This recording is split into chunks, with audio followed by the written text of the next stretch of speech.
একজন ভাইয়ে কমেন্ট করছেন ভিডিও বানিয়ে যাও অনেক অনেক কিছু কমেন্ট করবে ইতার খাইয়া খাম নাই মানুষের কমেন্ট আইয়া আউরি কমেন্ট করে তোমার ভিডিও আমার অনেক ভালো লাগে অল টাইম সাপোর্ট। ওই ভাই ইতার কোনো খাইয়া খাম নাই বুঝছো নি যদি ইতার খাম থাকে না তাহলে আমার এত কমেন্ট বক্স হইতে পারতা আমি তো আমার ঘরের খামর মানুষ হিসাবে রাখলাম মনে আর মাসও 5,000 করে দিলাম মনে। আর আরেকজন বইনে কমেন্ট করছেন ইতা ওলা বাদ বইন বুঝছো নি বইন ওই বইন ইতারে কোনো বালা মানুষ খোয়া যায়নি খৌসাইন ফার্স্ট কমেন্ট দিদি।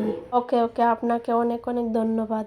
আমি একটা ভিডিওত একজনের ব্যাড কমেন্ট তুলিয়া দসলাম ও ভিডিওর মাঝে বাহার বাইয়ে কমেন্ট করছেন একদম ঠিক কইছো দিদি আপনারে আমার মন তাকিন থ্যাংক ইউ কইলাম অত সুন্দর কমেন্ট করার লাগিন। আর আরেকজন দিদির নাম হইল গি হাফিজা তাই না কইছেন একদম ঠিক কইছো সিস্টার। ওই দিদি থ্যাংক ইউ আপনারে আমার ভিডিও তাই যেন আপনারা সবে কমেন্ট করো অত সুন্দর সুন্দর কমেন্ট আমার অত ভাল লাগে আর অত মজা লাগে কি তা হইতাম ওলা সবে আমার ভিডিওতে সুন্দর সুন্দর করে কমেন্ট করিও আর আমি আপনারা সবর কমেন্ট ডেইলি তুলিয়া ধরমু আজকুর লাগিন অতক্ষণ পর্যন্ত সব বালা তাকিও সুস্থ তাকিও।